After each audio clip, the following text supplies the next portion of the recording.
Greetings, my name is John Savers. I'm the candidate pro tempore of the People's Party, an emerging party which hopes to win control of the government in 2012.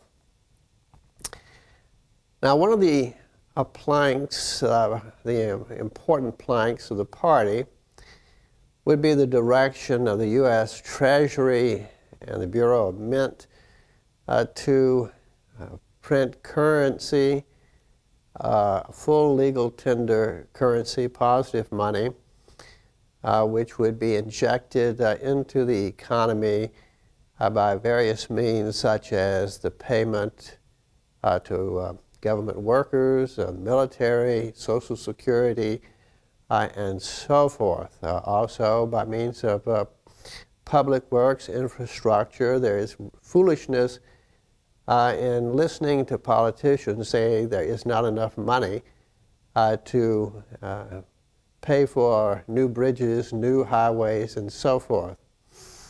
These are all assets, and they're well worth paying for, and they would be remaining on the books as assets.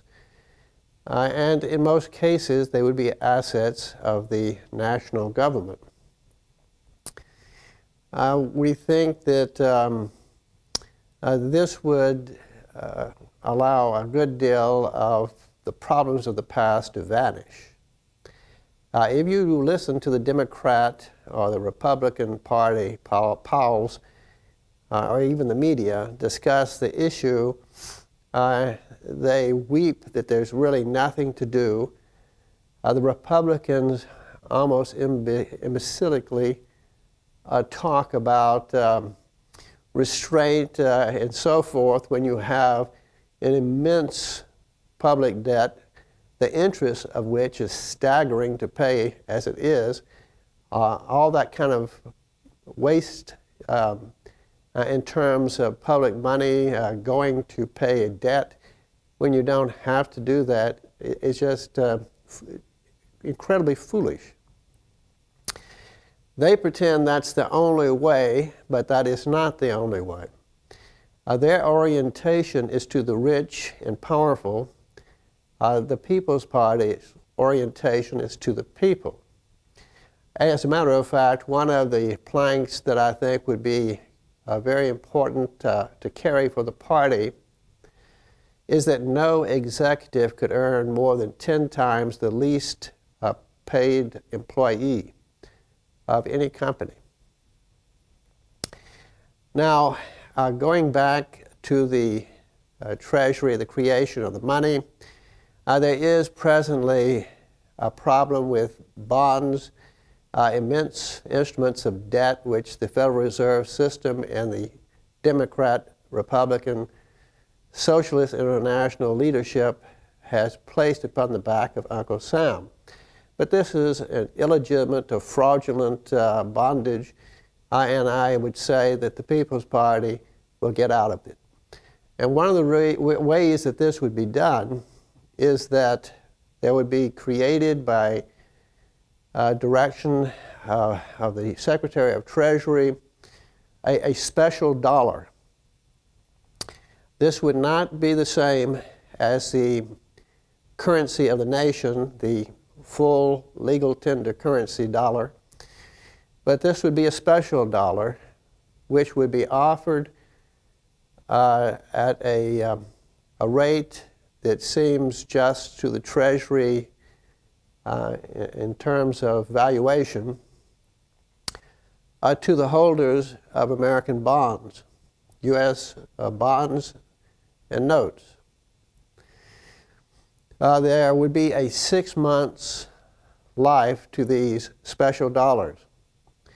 The holders of the bonds can keep the bonds if they choose and do with them as they like, but in 6 months the U.S. would hold these bonds to be void and of not any existence.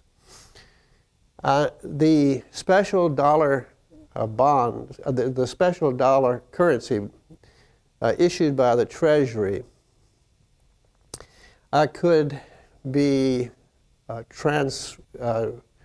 could be translated into Federal Reserve notes on an auction basis, and that could also be perhaps established by the Treasury. The Federal Reserve would be, of course, that system, that banking system, that private system, would be an entity separate from the federal government. But nothing in the United States of America is bigger than the people's government. So they would do what they are told to do, or they would suffer the consequences. Now, we do not believe that there's any reason to be kindly toward Wall Street. Wall Street would cease to have any relevance to the great mass of Americans and would be relevant only to international corporations and the very rich who have in the past gotten ill-gotten goods from the American people through this mechanism. Now, in regard to domestic, that is citizens who own U.S. Treasury bonds and notes, they could translate their special dollars into full legal credit dollars on a one-to-one basis. However, when this is done, there would be a tax, perhaps at the level of 50%. This is something to be set by wiser heads than mine in terms of finance, but there would certainly be a tax upon these bond holders and note holders, and we would go, that is, the nation would go in a different direction, not utilizing bonds and notes, but using asset valued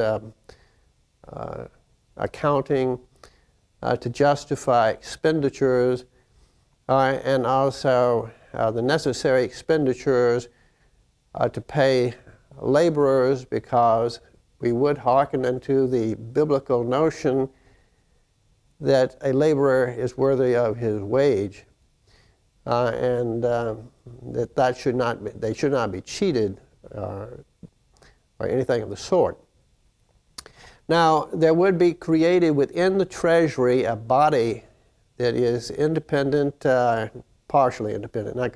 No one is completely independent within the nation, because we are not connected to everyone in the world, but to all our other fellow citizens.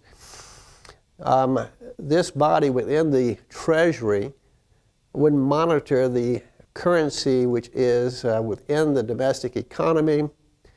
When it is judged that the currency level is beyond set parameters, then that excess money could be drained off by an excise tax on sales, perhaps for 6 months to a year. On the other hand, if there's an insufficiency, then a dividend can be given to Social Security recipients, welfare people who do not have excess money to begin with, and who can be counted on to spend the money into the economy quickly. I also believe that it's a good idea for the nation to take control of the natural assets of natural resources and to make these available to entrepreneurs who could use it, whether to make paper or whether to make furniture or whatever entrepreneurial dream they may have. Again, the United States government can help and not hinder. The idea is to promote people, to help them fulfill their dreams, and although certain numbers would crash, their dreams would not be realized, this is simply a matter in which people will come to the fore to replace them, and dreams will sometimes be wonderfully fulfilled. So at any rate, the idea is to have a positive government approach, positive money, an idea of what is good for the whole nation, and the whole idea of America First. As part of this project, no foreigner would be allowed to own property in the United States. The property in the United States would be exclusively owned by citizens thereof. And in regard to property held by, say, Queen Beatrice, I think she holds the first or second amount of, in terms of foreign ownership in this country, she would be issued, again, special dollars by the Treasury, which she could translate into Federal Reserve notes or whatever seems wise. So these are some of the projects we hope to do. We think it's entirely possible for a renaissance to develop in terms of transportation, in terms of making, for instance, electric cars, helping those who have the ability to get the funds and to get the project rolling, and eventually to own the companies that they have dreamt and have worked to make on a rent-to-pay basis, which is with the federal government, with the national government, which would have financed the enterprise. And we would have a highway built, which would have oases where utilities, electric recharging stations and the like, and car rentals. People can exchange one rental car, electric car, for another, and so forth. There'd be all kinds of wonderful spin-offs and so forth from this. Now, people with a vested interest in things as they are now would dig in their heels and not like any of this. They want a kind of a prehistoric or atavistic society, America to remain forever frozen in such a way that it's advantageous to them, but not to America, and certainly not to the people. We don't go along with that at all, and we do believe that radical changes can have extremely positive results, and we should definitely turn our back on this debt money creation, this debt society, and the idea that these people who are making $500 million a year, as Michael Milken did one year in Wall Street, should be advising us on what is good for us. It's foolish. Let's not do it.